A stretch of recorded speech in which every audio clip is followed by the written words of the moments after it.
ಮಹಾಭಾರತ ಇದು ಕೇವಲ ಯುದ್ಧದ ಕಥೆಯಲ್ಲ.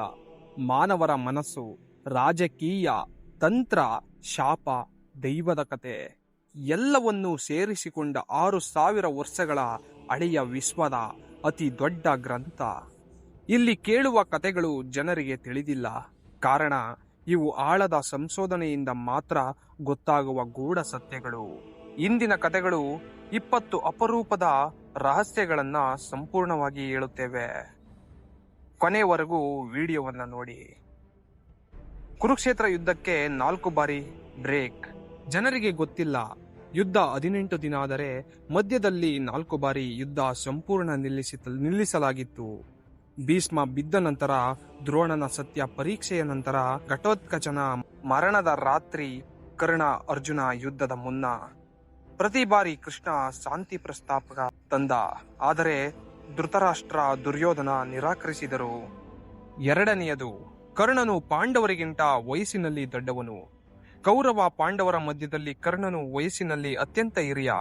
ಅವನು ಕುಂತಿಯ ಮೊದಲ ಮಗ, ಸೂರ್ಯನಿಂದ ಜನಿಸಿದ. ಕುಂತಿ ಅವನನ್ನು ಚಿಕ್ಕಂದಿನಲ್ಲೇ ಬಿಟ್ಟಿದ್ದರಿಂದ ಈ ಸತ್ಯ ಪಾಂಡವರು ಯುದ್ಧ ಆಲ್ಮೋಸ್ಟ್ ಮುಗಿಯುವವರೆಗೂ ತಿಳಿಯಲಿಲ್ಲ. ಮೂರನೆಯದು, ಅಶ್ವತ್ಥಾಮನಿಗೆ ಚಿರಂಜೀವಿ ಶಾಪ. ಯುದ್ಧದಲ್ಲಿ ರೂಲ್ಸ್ ಕಟುಕವಾಗಿ ಲಂಘಿಸಿದ ಕಾರಣ ಕೃಷ್ಣ ಅವನಿಗೆ ಕೊಟ್ಟ ಶಾಪ, ನೀನು ಸಾಯುವುದಿಲ್ಲ, ಆದರೆ ಶಾಂತಿ ಕೂಡ ಸಿಗೋದಿಲ್ಲ ಎಂದು. ಇಂದಿಗೂ ಭಾರತೀಯ ಕಾಡುಗಳು, ಹಳೆಯ ದೇವಸ್ಥಾನಗಳ ಬಳಿ ಒಬ್ಬ ಗಾಯಗೊಂಡ ಯೋಧ ಕಾಣಿಸ್ತಾನೆ ಅಂತ ಜನರು ಹೇಳ್ತಾರೆ.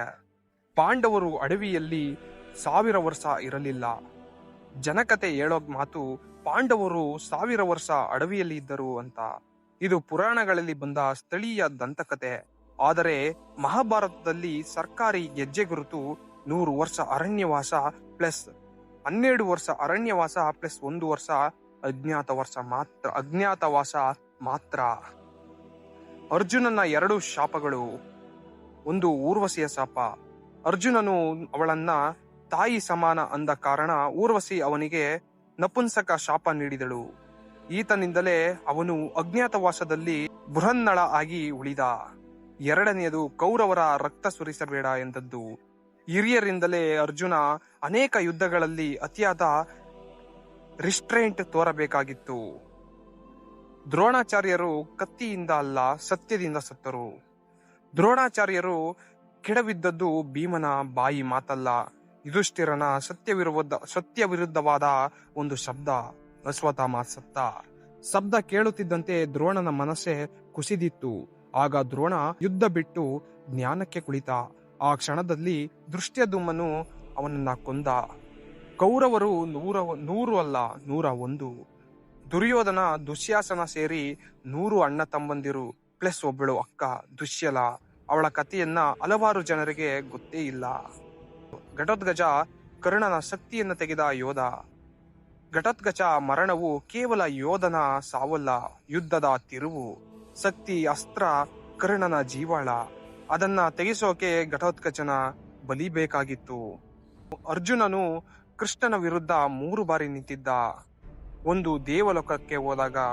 ಎರಡನೇದು, ಗಾಂಡೀವವನ್ನು ಸುಡುವ ಯತ್ನ ಮಾಡಿದಾಗ ಯುದ್ಧದ.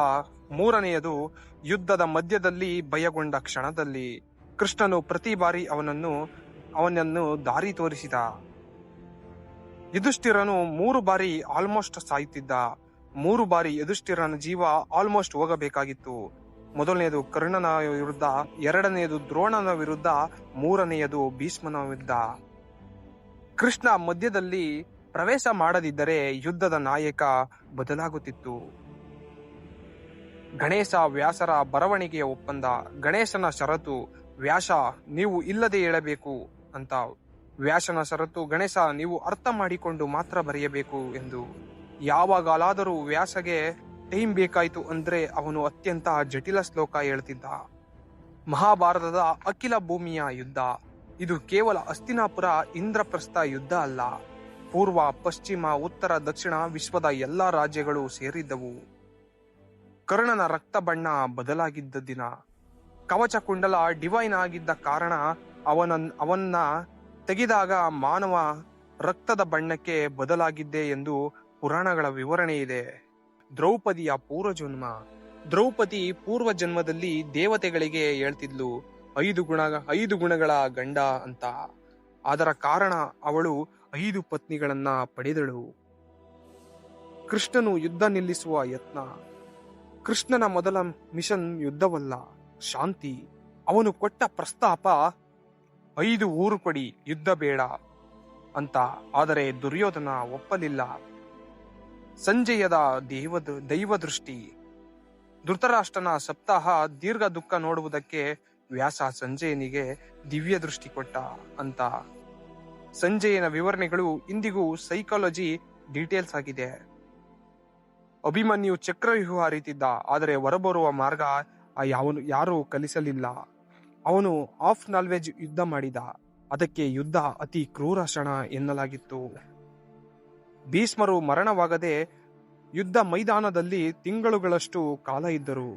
ಬಾಣಗಳ ಹಾಸಿಗೆಯಲ್ಲಿ 58ರಿಂದ 90 ದಿನ ಇದ್ದರು. ಸೂರ್ಯ ಉತ್ತರಾಯಣ ಬಂದಾಗ ಮಾತ್ರ ಆತ್ಮ ಬಿಡುವ ಶಕ್ತಿ ಇತ್ತು. ಯುದ್ಧದ ಅಂತ್ಯ ಶಾಪಗಳು. ಎಲ್ಲ ಸ್ತ್ರೀಯರ ಶಾಪ. ಯುದ್ಧದ ನಂತರ 60 ಲಕ್ಷ ಮಹಿಳೆಯರು. ಅವರ ರೋದನೆ ಅಷ್ಟು ಗಂಭೀರವಾಗಿತ್ತು ಎನ್ನುತ್ತಾರೆ. ಧರ್ಮ ಕ್ಷೀಣ, ಕಲಿಯುಗದ ಆರಂಭ ಎಂದು. ಕೃಷ್ಣನ ಸ್ವಗಮನ.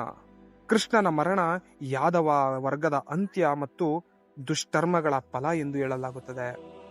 ನಮಸ್ಕಾರ.